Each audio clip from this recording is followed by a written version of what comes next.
have now entered the cosmic radio receptors of KCIW 100.7 FM in Brookings, Oregon.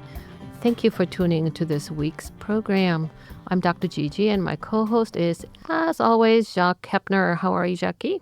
Greetings, everyone, and welcome to the Doc and Jacques Radio Variety Show. I want to mention that you were hearing this live show on KCIW in Brookings, Oregon. And that said, this same show will be rebroadcast in exactly 1 week from now, each and every Wednesday on KZZH 96.7 FM in Eureka, Humboldt at 8 a.m., bright and early in the morning. And then a few hours later, at 1 p.m. on my old alma mater, KFUG 101.1 FM in Crescent City, California. So there you know, Dr. Gigi have your coasts covered. Now, normally we would go right into our MD 10 here with Dr. Gigi, dispensing her language and her expertise in the medical marvel fields. But our guest today, our featured guest, Veronica Slazner, came down sick. Hopefully it's not COVID, but she's been sick for quite a while. She called this morning and just simply had to cancel. That said, we are prepared, are we not? Are. We practice these in case we get caught without a last-minute change to our guest. But at this point, I want to introduce on a cameo appearance here in the studio a friend of ours who is now in the family of the KCIW and an aficionado and a great person that is involved with community radio. And his name is Michael Gorse. And Michael Gorse has transformed, if I could mildly say, has transformed the look of the KCIW studio. If you haven't been here to see the studio, you're always welcome. If our doors are open, you can come in and take a peek at what a real working radio station looks like. And I'll tell you what, since Michael Gorse has arrived, the studio has taken on, I could see Captain Kirk and Spock and Lulu or Shulu, Sholo, or what was his name? Sulu. I could see them all on the deck of the USS Enterprise. And it kind of looks like that when you walk into the back studio room. Yeah. It's a totally cool. So without any more verbiage from me, let's welcome for a cameo appearance here, Michael Gorse. Welcome to the Doc and Jacques Show. I thank you for having me. Well, of course. Thanks for jumping in so You're quickly. No stranger to radio and to Hollywood and to many, many aspects of broadcasting, are you? No, wait, before we go there, okay. Give us the background. Where are you from? I grew up in San Diego. My parents were, my dad was, in the Second World War and came out. My parents were both from Chicago initially. Came out to the West Coast just before the war. Dad went into the Navy and got called back for the Korean War for a bit to train boiler operators, and ended up deciding to settle in San Diego, stay there, and got a job for the post office. And so we grew up down in San Diego, sweet little quiet little Navy town back in those years. And in 69, you're 16 years old, you told us, in 1969, and you have a guitar that you've learned to play. Tell us a little bit what happened when you were 16. I was part of that first phalanx of folk mass players in the Catholic Church down there, which was frankly where I met and was in the same church, grew up 3 blocks from Joni Lindenmeyer. Oh, right. Exactly. Joni. So we're both at St. John's, going to the school there, and good church there. Our parents are good friends and whatnot. And I grew up, I got invited to an audition that the head of the Park and Rec Department drama program, Don Ward, was holding for a new song and dance troupe that he was starting up. This was back in the day of the swinging ambassadors were out of San Diego, what's the religious group, that Young Americans were very popular, and this was going to be a song and dance troupe like that. Cool. I had been doing folk masses. I go to an audition, and I got a gig there, and within a few months, we're playing on stages with Red Skelton, Bob Hope, Ronald Reagan, Jack Benny, did a show with Ronald Reagan at Ronald Reagan when he was the governor. Wow. In his backyard in Sacramento. with opening for Jack Benny. Oh, my. I'm going to give you a little quick. Ronald Reagan joins us on stage after the show. We're picking up mic cables, and he's going around and chatting with the little groups of 2 and 3 people, kids at that point, thanking us for the show and whatnot. We're on the downstage edge of the stage, which has like a moat. It's built into a swimming pool. So there's like 8 feet between the edge of the stage and the edge of the swimming pool. And Ronald Reagan goes to move to the next group of kids, and his heel got caught in a mic cord, and he started to fall backwards into his own pool.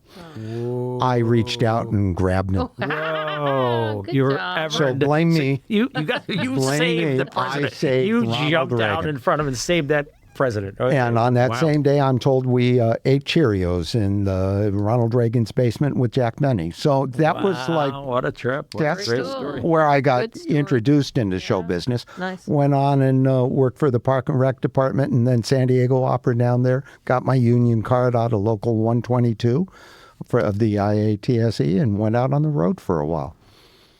Well, and then what happened? Was it Hollywood somewhere in there now? No. Well, I did that for a few years, and the road is not good on marriages, unfortunately. Southern California marriage. there's- You were only yeah. 16.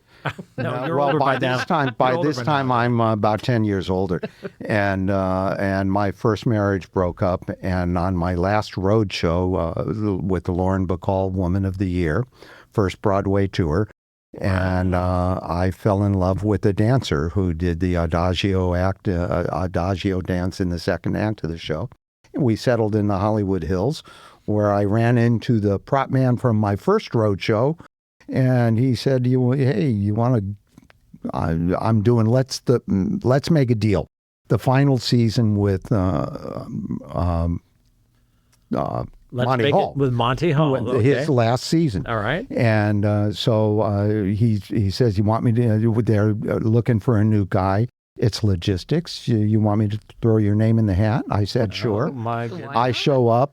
The guy who interviews me says, "You got a resume?" I said, "No, I've always had work." And he said, that sounds good. You know what? I've always had work That's too. my line. I and, love he, that line. and he gave me the gig. Wow. He went on vacation. They fired him Oh. and hired his replacement, and I did great. Wow. Oh, well, So what I- about what was the theme or the voice of "Welcome to the Young and the Restless"? Well, that led to ended up doing a lot of live television. I ended up catching the home show on ABC, which was a live show for several years till that ended. And then in 1994, I got on. I was one of the early hires in June of 1994 to start Fox Sports. and what did you do in Fox Sports? What I your was position? the head carpenter and installed the sets, maintained them, and because once the set's up, there's not a lot to do. Yeah. So I literally decided I needed a better gig than that, and I got coffee for the boys at the desk. I spent my time out on deck hanging How with fun. JB and You got to meet and all the guests, of course. Bradshaw and Right. Howie Long, and How and enjoyed that. Very nice. So And what then- brings you here? Yeah. How do you end up in Northwest California, Southern I haven't a clue. Oregon? Oh, good answer. You kind of worked your way up. I heard the kind of progression. I went back to school when I ended up in my last 8 years of my stagehand career in L.A. was on The Young and the Restless, where I would Young read the and the script. Yeah, I would read the script in the morning. I was actually an assistant prop man. I would read the script in the morning, make sure that we had everything that we needed to do the show, while my boss ran the crew that was doing the set changeovers and whatnot. And then when the show would come on stage, I'd kind of make sure that they were guided through, so we never had downtime. And I did that for 8 years, and then retired, went back to college to get a post-production degree and learn how to edit video. And that turned into that ended up breaking up my second marriage. Oh, well. Oh, well. You never know how this stuff Darn is it. going to go. And so I left town and went to Sequoia, got burned out of there with the Sequoia complex fires, settled in at a 150-acre forest up above Auberry, up above Fresno, yeah. and was starting an art colony with folks up there, and then ended up heading out of there. Spent a couple of years in Klamath, where I saw an ad online on Facebook by the Taloa for a festival at Smith River that they were doing. I showed up there, and I got a nice interview with Marva Jones from the Taloa Nation. And at that point, that's in 23. And as I'm leaving with my camera over my shoulder, heading back to Klamath, Sue Wright, who happens to be the founder of the Wild Rivers Film Festival here, was walking in. She was already working with the Taloa. She saw me heading out with the camera and said, "No, you're not going anywhere. You're coming back in turn with around." me." And she brought me up to Brookings. Very nice. Wow. So we are better off because of your arrival here, particularly in the KCIW family. And tell us about some of the shows you were involved with, the people that you're involved with, and right here in our little community radio station. Well, Joni Lindenmeyer has been a big one. She and I. Joni. Yeah, Joni's Joni such Baloney, a- as she says. Joni Baloney. Yeah, she's a remember sweetie that. pie, and laugh. has There's a that show here. And Sue had brought me in and introduced me to Lori Stoddard and the group here, and they were talking about wanting to do more video type stuff for their podcasting. So that became my cause So célèbre. you are the podcasting guy or the video guy. we're so we trying. might be a video casting. We have stuff coming shortly Yeah. to turn this into a round table and completely change the character Right on. of the shows that we're doing, make Right them on. more. Very cool. KCIW has grown in a big way, and as this program expands outward in KFUG and KZZH, whatnot, as I mentioned earlier, everybody is tuned. I hope radio has a comeback and has a place in our modern And society. if it's not That's- live radio, it is the podcast that comes from there. yeah, that's right. So many people will- podcasts. Are We big. actually know quite a few people who don't know us, and then they find out who we are and say, "We listen to your show," and Yeah, that there you go. right. I mean, that is really fun. And then they tell us their favorite. Thank you, all you people that are listening to the Yes, show. We thank you. appreciate it. Wow. Well, you are a tremendous asset here to this community radio station. And with your expertise, I am really glad we have found these things out. You are here a lot. We see you a lot. Ray Simon in the engineering booth, and of course Tom Bozek are always here. Always The here. three of you guys are together and doing wonderful things. And all the power to you. I wish I knew your expertise on a lot of the stuff what we're doing. We have it easy because of what you. You people guys like are yourself helping are us. doing All this. we have Yeah. to do is be here. But when we drove up here, actually, Jacques said he makes it a Christmas tree, right? That's what you said. Yeah, he you makes like this. You've lit this studio up like a Christmas like a tree. Christmas All this great equipment. Well, we try. There you go. We haven't, I can't tell you we're really gotten any place yet, but we're working on it and we're really, really close. Right. And hopefully all of this is going to be more visually You obvious want to to be involved everybody. in the You there, are. being Right We on. are. Right on. Well, everybody, you're all a big call out for volunteers too, because KCIW is a growing family, and we really appreciate the people that put the time in. And one of those people is Michael Gorse, who has joined us here for the past 15 minutes now, talking about your incredibly interesting past. And we thank you for all you're doing, and we will have you back on again, sir. Yeah, for the whole story. Boy, there's a lot. Yeah, more. there was a lot of story. Yeah. Well, we're doing talking to me is not the thing you really want to do on the radio. Fine. It's That's very not the interesting. thing. But when we get the video done, we got to get this show syndicated wider, and that's the whole thing. There you Right. go. That's what we're trying to do. Yeah, exactly. Okay, thank you so much. All right, Michael Gorse, thank you for coming into the studio. Thanks for your service here at KCIW. And again, call out to you people that are out there that are listening. to the show that want to become more than just listeners, but become volunteers. We always need people to donate their time and their money and their resources to this exemplary, very good radio station, KCIW, and all the community radio stations like KFUG and KZZH and all those. Yeah. All of our family of coastal community radio stations across the big, vast United States. Okay, with that being said, what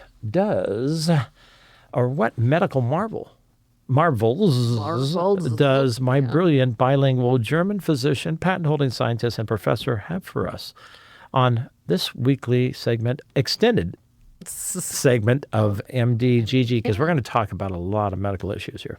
What is it, Doc? What do you want to start off with? So, first of all, thank you, Jaden, for recommending the MD10. Jaden. Yeah, we saw it. She asked, she wanted to know more about Hashimoto thyroiditis, and I will explain the words in a second. Hashimoto thyroid? Okay. Yeah, so we'll talk about the thyroid, right? The thyroid gland is a butterfly or moth-shaped gland located at the front of the neck below the Adam's apple. But wait, girls don't have it. Right, they have an Eve's apple. That's a joke. What? An Eve's apple? I just called it that way. Now you're a Nobel laureate. We also have an Adam's apple, but it's just not as pronounced. So you can I see didn't know that. So you got this thing right over your, or underneath this. It looks, I've seen pictures. You were showing me pictures of it. It's a weird looking thing, right? It's kind of like a butterfly, but wrapped around your throat. A little bit fat butterfly. All right. Anyway, so amongst others, the thyroid produces a hormone called thyroxine. Okay. It does more, but we're talking about the thyroxine. Is it an organ? The thyroid, is it an official organ? It's an official organ. Like one of the 78? One of the 78 organs that are in human the bodies 11 organ systems. Yes. So thyroxine regulates metabolism, growth, development, and body temperature, and probably more. So it's a very important that's hormone. right. It's tied in with people that have grown real tall, right? No, that's growth hormone, but yeah. Okay, darn it. Gigantism. Messed it up again.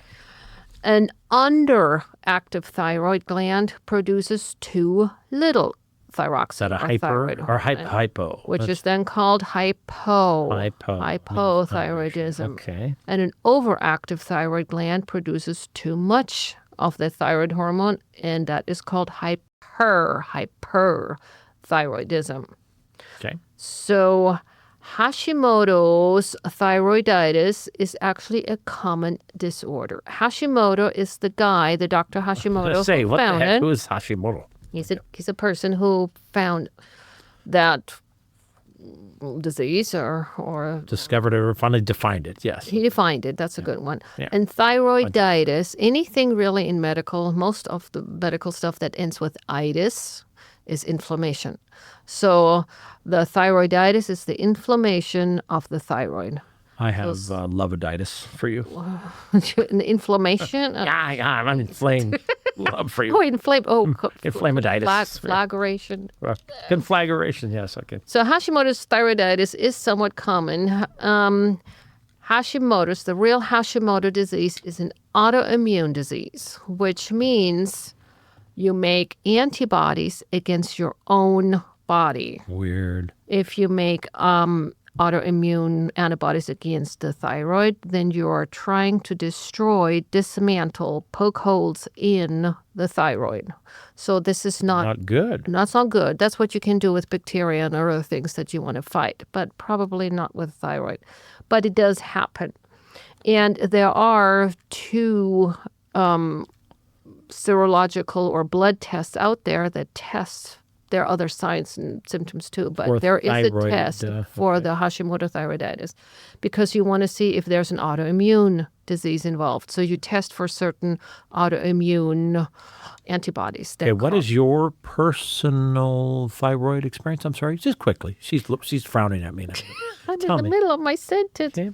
I had thyroid cancer, and so my thyroid is gone. So I do not have a butterfly, but I do have an Eve's apple, which is really called Adam's It's like apple. more like a beetle now, a dung beetle. Gonna hang out All desiccated. So the two antibodies that we can test for have names. Jackie, don't interrupt me before I've said promise. the names. One is called thyroid peroxidase antibody, and the other one is called thyroglobulin antibody. I'm saying those names for a purpose. The thyroid peroxidase antibody is the way more specific test. If you have Hashimoto's thyroiditis, you most likely are positive for that. 95% of those people have that antibody. Men and women across the board? Yeah. If you have Not more women, Hashimoto's, not everybody has a Hashimoto's. Okay. So those people who have Hashimoto's. I just seem to have known a lot of women that have thyroid issues. Okay. The other one, the thyroglobulin antibody, is way more common in people who have thyroid issues and people who don't have a thyroid issue and people who have autoimmune disease and people who don't have autoimmune disease. So this one is way more often found in the serology, in the blood test, and it doesn't really mean too much because a lot of people have it. So I'm mentioning it because Hashimoto disease is often designed or diagnosed with that thyroglobulin antibody, which is less specific. What about this leaking thyroid? Do thyroids leak or something? Or So yes. So thyroids make several things, one of them being the thyroxine. And then when they make the thyroxine and squeeze it out, they're a gland. They're making it out. Yeah, it's a gland. It's a gland organ. Okay. It's a gland, and it makes the thyroid hormone, and it squeezes it out into blood. It brings stuff with it. You cannot just give that little protein, which is the hormone, squeeze it out, right? It comes with stuff. And so the stuff that it comes with comes from the cells of the thyroid. Wow. So sometimes stuff leaks, so to speak, and we make some people make antibodies against the leak, so it leaks out of the thyroid. What do you have to do that your thyroid's gone now? You have to take supplements. I have to take supplements now, yeah. But it's kind of like a gallbladder. You could have it removed, and you're not going to. Yeah. It's not like I you're just have to. taking your brain out or anything. No, it's not quite as Except bad. I've had that. I just have to take thyroid medication. The other hormones that are made by the thyroid are not as crucial. So the only medication I have to take is the thyroxine, basically, the thyroid medication. Okay. So think about what happens if you make antibodies against your own cells, right? So the antibodies go and they poke holes in your thyroid gland. They want to fight it. And so the thyroid gets aggravated. Don't fight me, dang it. And so it says, oh, no, I'm going to get battered. It doesn't know it gets battered by its own body. So it squeaks out to the blood, help me, help me, help me. And so the blood comes and brings all these little helper cells, cytokines, for example, or cytokines. Everybody knows what those are. Anything that will help with helping that aggravated thyroid to not be aggravated, except for it helps it out. All the helpers coming around to help this thyroid, which is the inflammation. That's what we call inflammation. Wow. Okay. So that is the inflammation of the thyroid. But we're going a step further. Now that there are holes poked into the thyroid that is aggravated, what is in the thyroid? What do we store in the thyroid? The thyroid hormone. So now we're leaking out a thyroid hormone. It doesn't come out bloop, bloop, little ploopsies at a time. It comes out whop, a big old blob like of barbecue thyroid. sauce on chicken thighs. Yeah. So all those thyroid hormones come out and they, of course, do what they're supposed to do. So if you have a so-called thyroid storm, so that's... Folks, prepare yourself. There's a thyroid storm coming in tonight. Batten the hatches. Right. So they really it's call called it thyroid storm? and you have a lot more thyroid hormone than you usually should have. So you have a lot more action of that hormone. So you have in the storm. So you have the high, the pulse is very high, the heartbeat is very high, your temperature might be high, the metabolism is high, you might have diarrhea, you might have tremor, you might have anxiety. So that is a thyroid storm. Wow. So after that, after 3-4 weeks after that is done, you don't have any more thyroid hormones, and then you become hypothyroid. So it is the real Hashimoto's disease. Hashimoto's thyroiditis actually is an up and down of thyroid hormones. Okay, all right, let's draw this conclusion here on this subject. I want to ask you, in reality, how many people do you have your patients? What's the percentage? Do a lot of people have thyroid? A lot of people say they have Hashimoto's because a lot of these diagnoses are based on that one antibody, which means not much. Okay. So they never need treatments, but they say, well, I have Hashimoto's. So it is overdiagnosed. I do know some few people who have the real thyroid storm, Hashimoto's thyroiditis, and it goes up and down, up and down, up and down till the antibodies have eaten up your thyroid, and then you're done with the thyroid storm, and then you just have to be taking your thyroid medication as if you got the thyroid removed by surgery. Well, enough of Hashimoto. I know, right? Wasn't that exciting? Okay, yeah, she gets excited about these folks. I was listening to it earlier coming up here where she's kind of rehearsing it in the car, and I'm going, that's okay. But actually, no, it's not that. It's not that. It's more interesting than you originally Second time you heard about it?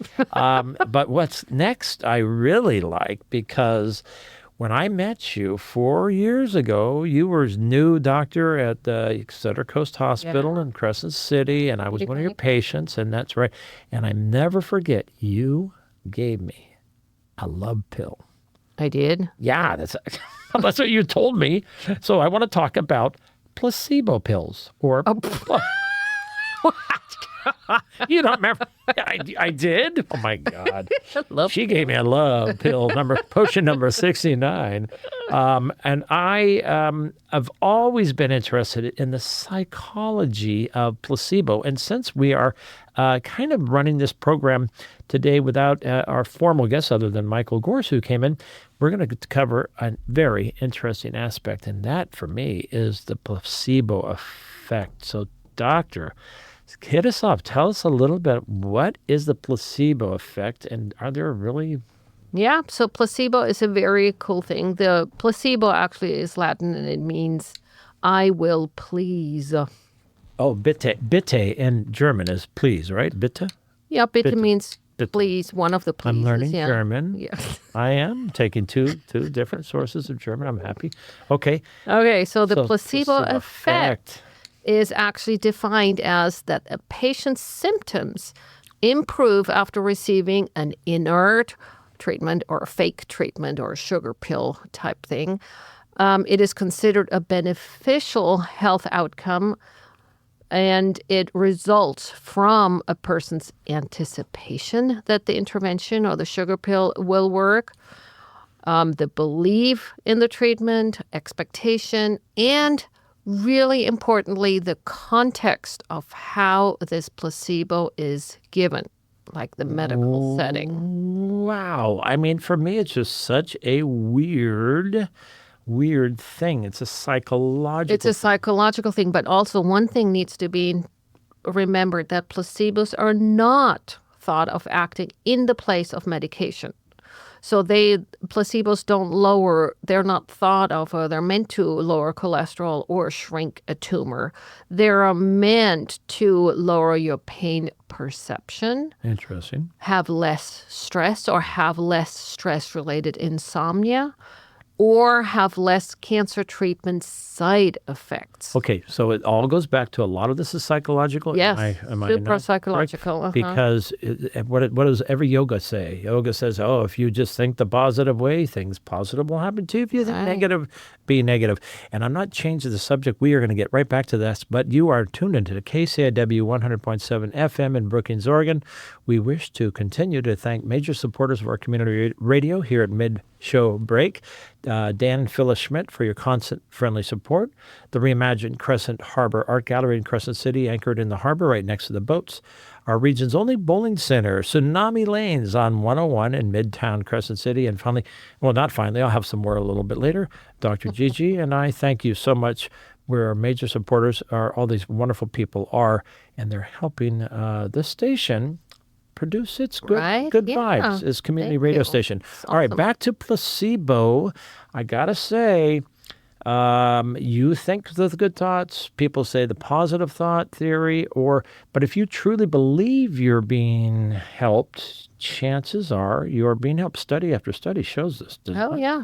That- Yeah, totally. I it's mean, the kind of- if you're taking a sugar pill or not, I mean, the outlook. But where does it life cross makes into a the realm of magic? I show people magic tricks. I'm an amateur magician, but a professional in my own mind.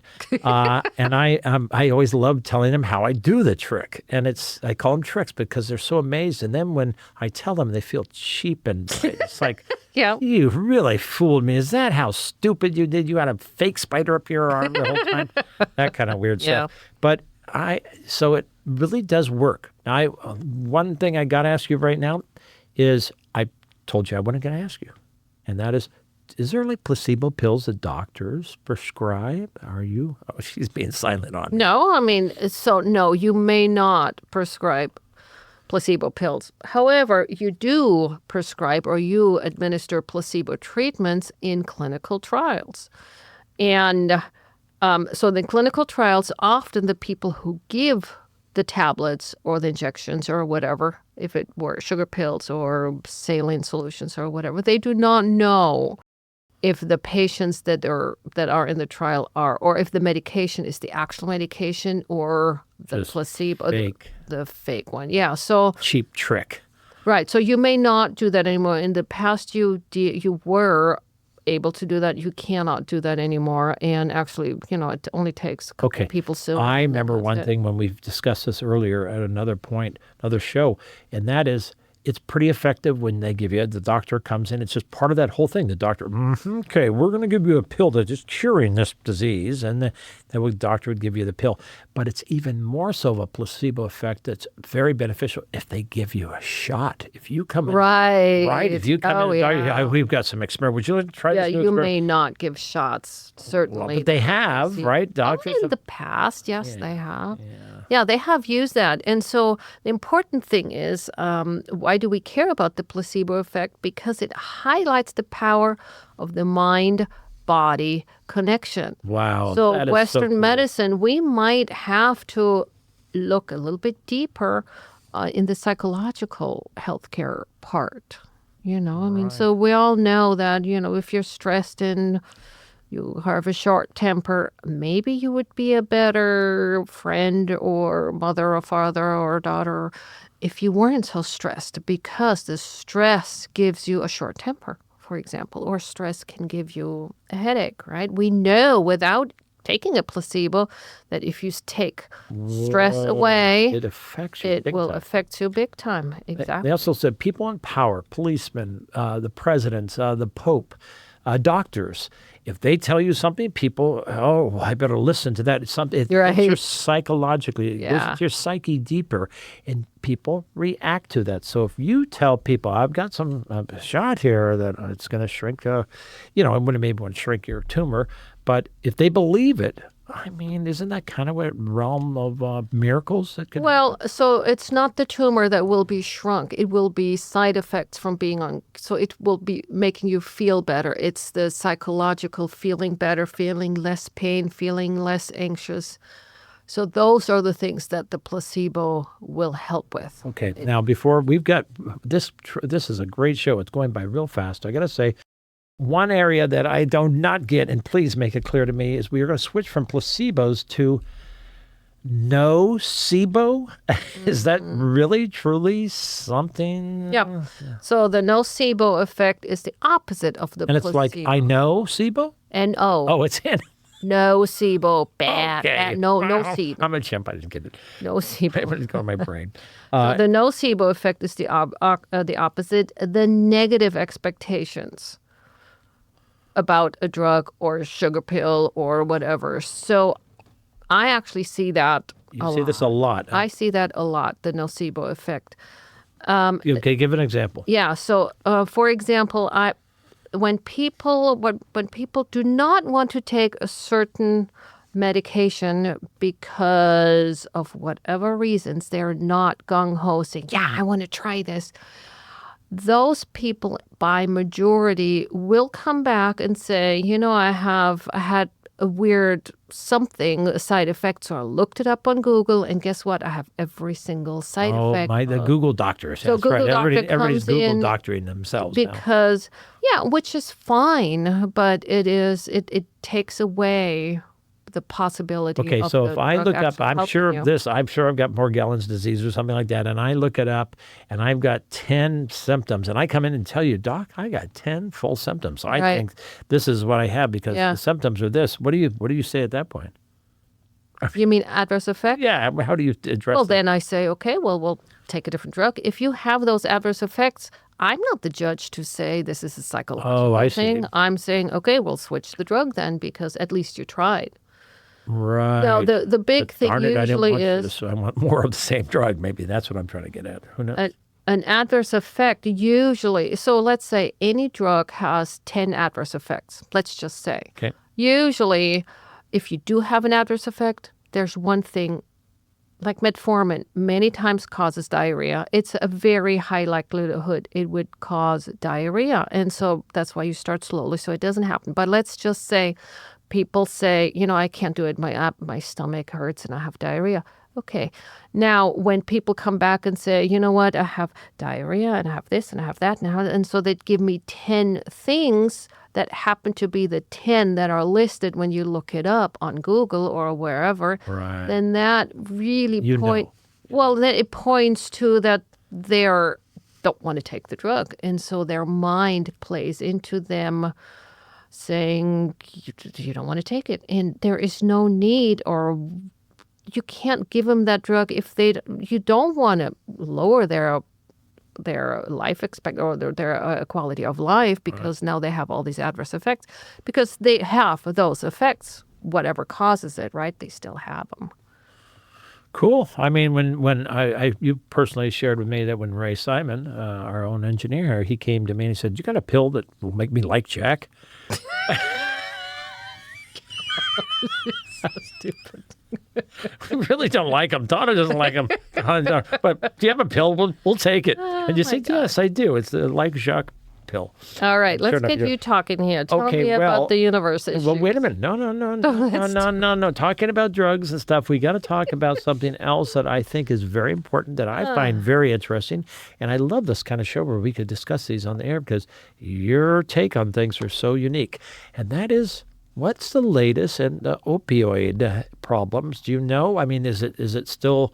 It was so bad it hit an all-time high back in the 2014. Yeah, 2014 there it was really bad. Tens of thousands, if not millions, of deaths attributed to it.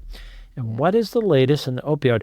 But before that, one question always sticks out to me. One observation, and that is when you told me, opioid use. Opioid pills are great. They really do the trick. When you break your bone, you sprain your knee, you crush your foot, you break your fingers. When you're in a lot of pain, boy, nothing like a good opioid. But for 2 weeks only. Right. Until your body It's starts supposed healing. to be short-term. Yeah. But then we have tons of people, tons of friends that I know of that have been, oh, really? You have bad back? How long have you been on the opioid? Oh, for 20 years. Yeah. 10 or 15 years or Right. 20 years. And it's like, whoa, wait a minute.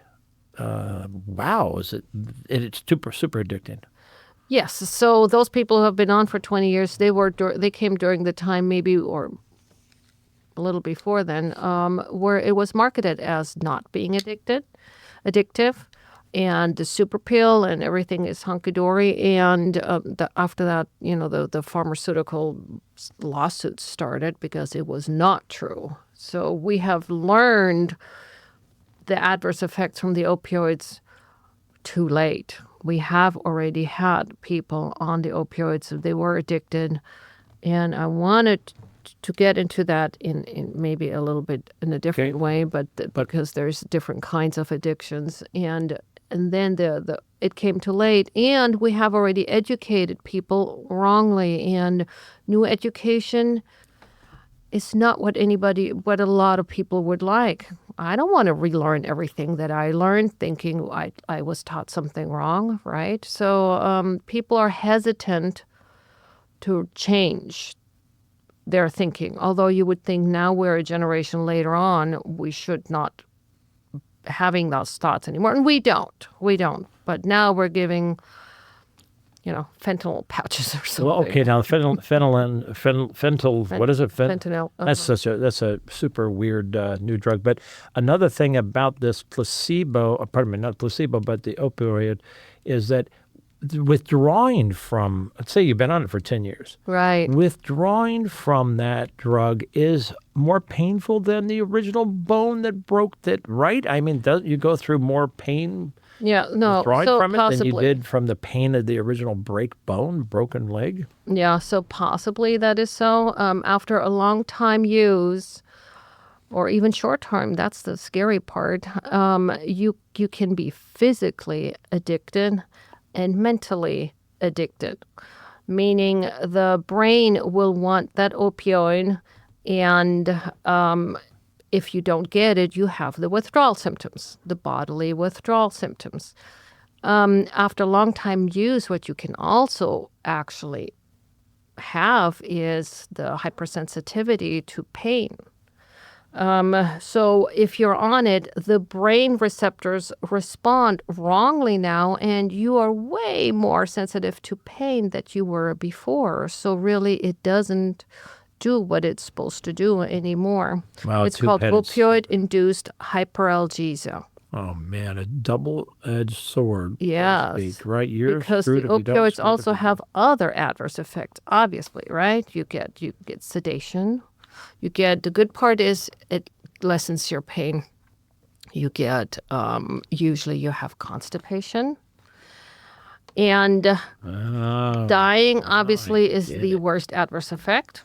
It's just plain up dying. And how do you die is you stop breathing. You're not on cloud number 57 because 9 is not high enough. You're stopping to breathe. And so you're suffocating, basically. That's how you die. Your if you overdose. You don't need to breathe. Right. Well, but it goes to the breathing center and says, you're fine. You don't need to breathe. Opioids kill more than 3 times as many people as cocaine does, which was surprising to me. Cocaine, wow. Yeah. Cocaine. The opioids are actually the deadliest drug type. And if you go through the list of all the people who have overdosed and died, more than 70% when they do a drug screen contains an opioid of one way or another. Wow. Possibly other stuff too, but there is an opioid. Okay, in over bringing it up to 70%. current affairs, right now, as you know, the United States is going through this tariff thing that our president is saying is so necessary because we're just going to stop them from sending those drugs over from China and up from Mexico. This is what he's saying about, and he's mainly talking about Fentanyl. Fentanyl. Right? And that's an opioid? Oh, yeah. That's the strongest one. That is the strongest. It's 1,000 times stronger than morphine or something? Super strong. Now, you can just buy it on the internet, right? What? That's what, kids. I mean, that's where kids get it from. Well, but it's... And you know what? If I see people who have overdosed and I were to see them, I say, where do you guys get all this? I mean, I wouldn't know where to start. Oh. And I said, well, it's on the internet everywhere, just everywhere. They say black everywhere. web or the dark web. Yeah, the dark web. Web. It is true, right? It's on the dark web. Weird. Exactly do I want to... Super addicting, right? So all these opiates are hit with the addiction sensors in our brains. Because it does the reward. It goes to the reward center and rewards the brain's but thing. If you've been rewarded falsely too many times, you stop wanting that reward, right? No, it is used long-term sometimes. It can be used, for example, in palliative care, where the addiction part is not top of the line of when palliative care at the end of life, hospice and palliative care. For example. Right. Yeah. You're a and hospice especially when people at the end of life get the brain or the people get anxious and their breathing gets short and shallow. That's when you give morphine and then they breathe. And then they breathe slower and just much more relaxed. So it has its good parts. Wow. Wow, opioid, placebo, nocebo, Yeah. thyroid. We have got some things covered. We got about Right. 15 minutes to go. I wanted to list off the last few of our major supporters here that are major supporters of our community radio station. Advanced Airline, which is flying in and out of nearby Crescent City to Oakland and L.A. 7 days a week. Marie and Brett Curtis right here, our next-door neighbors in Brookings at Remax Coast and Country. Dr. John Kirk's Porta Pints Craft Brewery, now in 2 locations in Crescent City. Michelle Bupert, hey, big shout out to her and our own vibrant local Curry County Chamber of Commerce. And I know the Del Norte County Chamber was doing a big thing today. All good for these people. And then finally, Jim Doc Bellardi, everybody's friend. Doc owns Crescent Land Title and Escrow Company. All right, that said, we've covered that. I want to get into something that that you have prepared. Fascinated with, and you could read along with it. Take your pens and papers out because I want to see if you Some can actually numbers write in this there. many zeros behind any numbers. But I want to start off. We've been thinking. We saw the full moon rise the other night. The pink Yeah, pink moon. Huh? the pink moon over the mountains here Yeah, it was coming up. It was beautiful. just beautiful. And we were talking about how small we are. And I said something, I've heard that we could be compared to Earth can be compared to a single blade of grass on a football field. And I try to put the concept of how big the universe is and what these numbers, how they pile up. But here's some interesting statistics I've found absolutely interesting. They are fact-checked, so you can go check them up. The average number of steps for the U.S. population is 4,000 to 5,000 steps a day. Now, why am I talking about that? I mean, we do. We're averaging 7, right? You Right. take your. I'm about 7. You're a little bit higher than me. You take your walk in the morning. Okay. Inactive people get less than 2,000, 1,500 to 2,000 steps a day. Right. But still, 4,000 to 5,000 steps a day. Well, the overall average walking speed of the human being is 3.5 miles per hour. That means in 1 hour you walk 3.5 to 4 miles. Okay. Yeah, that's like Pretty good. 50 minutes per mile, which is a good Right.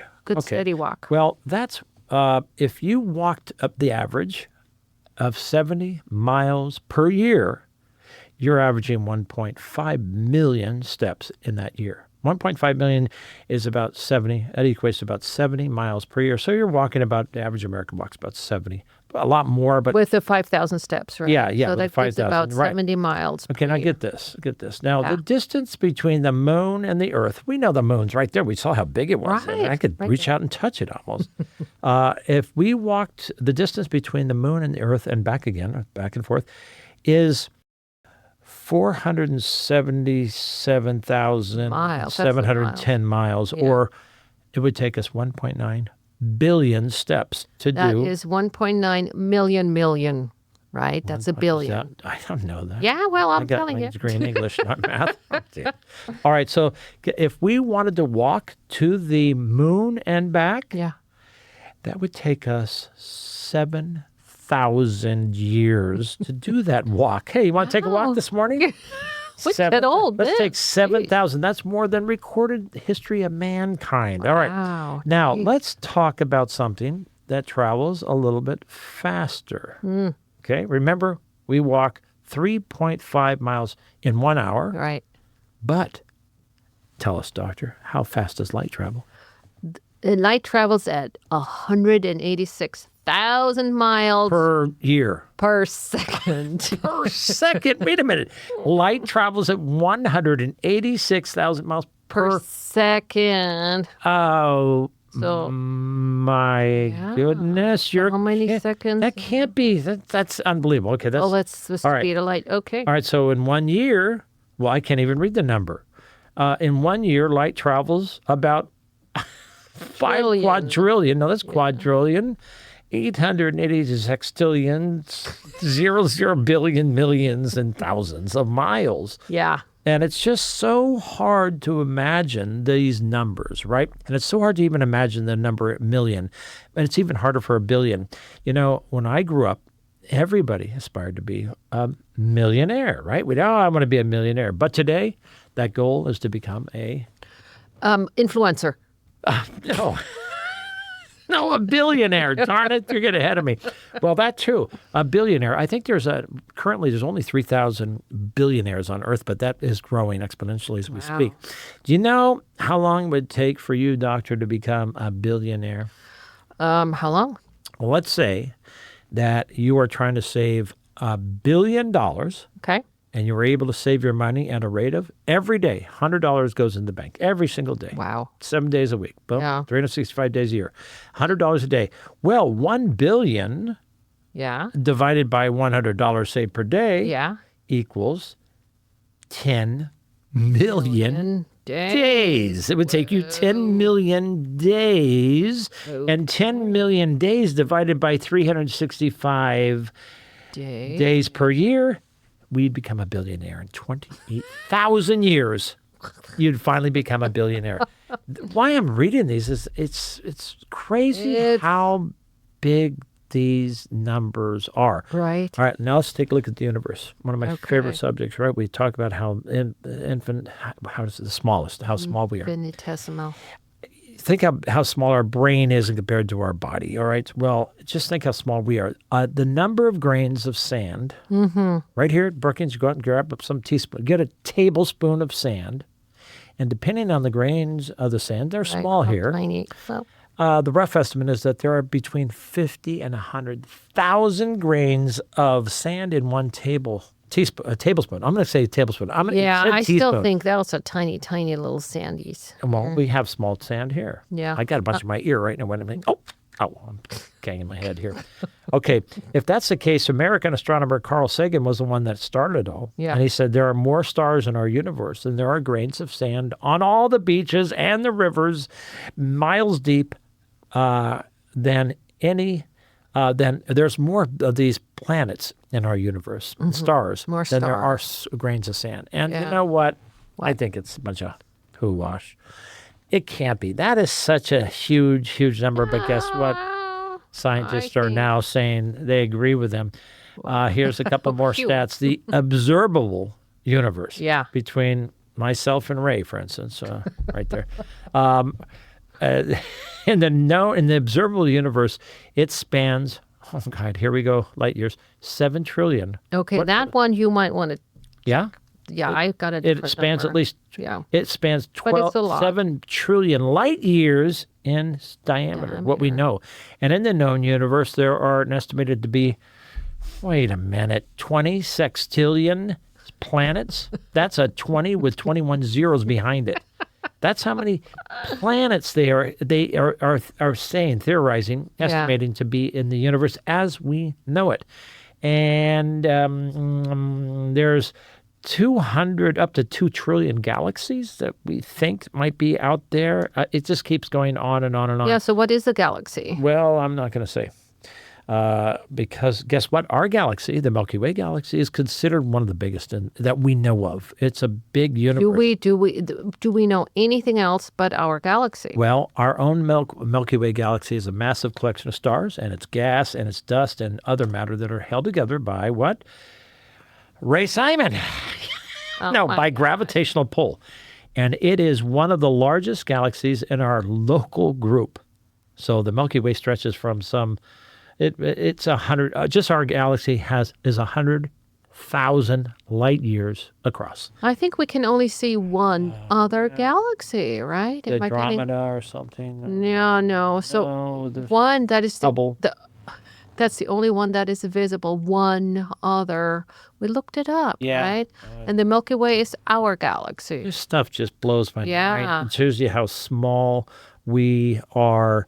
And that leads us to our final spot. For those people that have been so patient with this show, I've had a lot of fun. And it was we are very finally interesting. at what? Fun Time Corner. Woohoo! All right. Dang, Give us that some was quotes. quick. I wasn't even done with all that. Yeah, I know. I mean, these things are just crazy and how small we are. Just think of your brain, how small it is in comparison to the universe. Are we really just dust mites on a are we a dust mite on an ant's leg? How small we are and significant we are. Are we a single atom inside of that single blade of grass that is growing on a not a football field, but on an entire continent. It just it is. boggles my mind. I love thinking this stuff outside the box. All right, give us a couple of good quotes, Doc. All right. Shoot. I got Never one. think Okay. Yeah. that what you have to offer is insignificant. Even though we're a little dust mite on an ant's leg, there will always be someone out there that needs what you have to give. Wow, I had more quotes than jokes today. In fact, I'll have to look up my jokes. But this quote is great by Einstein. He said, 2 things are infinite, the universe and human stupidity. He said, and I'm not sure about the universe. That's Albert Einstein. Right. All right, give us another one, Doug. 2 possibilities exist. Either we are alone in the universe or we are not. Both are equally terrifying. Right? Both 2 possibilities exist. We are alone in this universe or we are not. Both are equally terrifying. It's amazing. And a great one to follow that one is, I'm sure the universe is full of intelligent life, too intelligent to bother with us. That's Arthur true. Clarke, right? He wrote that. Yeah. Are you going to have jokes or are you going to? Yeah, go ahead. I'm going to look them up right now. Let me pull up some. I'm going to pull up some old ones. All right. So I have another quote. Okay. The Give us 2 doctor-patient more. relationship is critical to the placebo effect. Whoa, that's true. If you don't say it, then chances are. Trust the universe to bring you what you need, not always what you want. I like it. All right. I'm pulling up some old jokes. My relatives used to tease me at weddings saying things like, hey, you'll be next. Well, they stopped once I started doing the same to them at funerals. My girlfriend, Gigi's birthday is in a week, and she said nothing would make me happier than a diamond ring. So I gave her nothing. Okay. Your birthday's not until another. Yeah, for a while. The universe is big.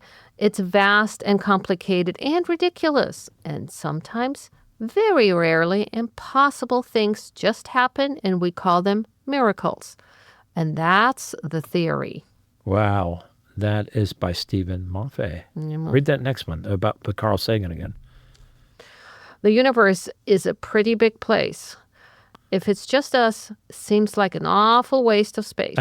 Seems like an awful space, a waste of space. How many of you really think that we're the only intelligent life in the universe? I mean, I know right? they're looking for intelligent, or they're looking for life at all, and we're always thinking of the Green Man or somebody who can speak, and life most likely did not come to. Okay, I got a hot tip. Take this down. Everybody, write this down. You have to look this up. Gigi surprised me the other day. Had read me about something about. Just write down the Universe 25. It's an experiment that's been repeated 25 times by this super credentialed laboratory that created a mouse-utopia, and see what happened. Read about Universe 25, and it will blow your mind. Universe 25 about rat populations that they let them live in Rattopia, Mousetopia. Mousetopia. They built a utopia. Yeah. I told my psychiatrist that I'm hearing voices, doctor. And? What? Well, he told me that I don't have a psychiatrist.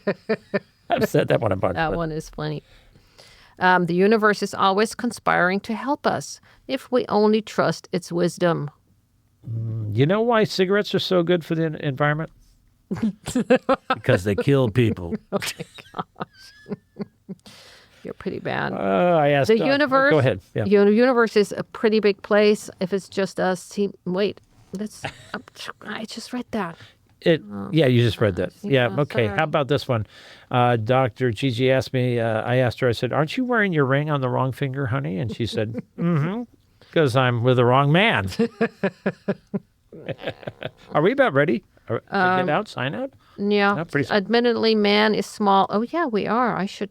Hey, why are husbands like wine? Why? They take forever to mature. Darn tootin'. You have been listening to the Doc and Jacques Radio Variety Show on KCIW 100.7 FM in Brookings, Oregon. We hope you have enjoyed our show as much as we have. We also want to thank Tom Bozak and Ray Simon Tommy. and Michael Gorse. Yeah, and Michael Gorse. Thank you. Reach out to us if you know anybody who's talented and like to be on the show. You go to docandjacques@gmail.com. Just spell it out, Doc and Jacques with an S on the Jacques. gmail.com. Okay. Peace Stay and love, tuned to the everybody. Tony Dorsey. Yeah, Good- Tony Dorso. Bye-bye. Bye.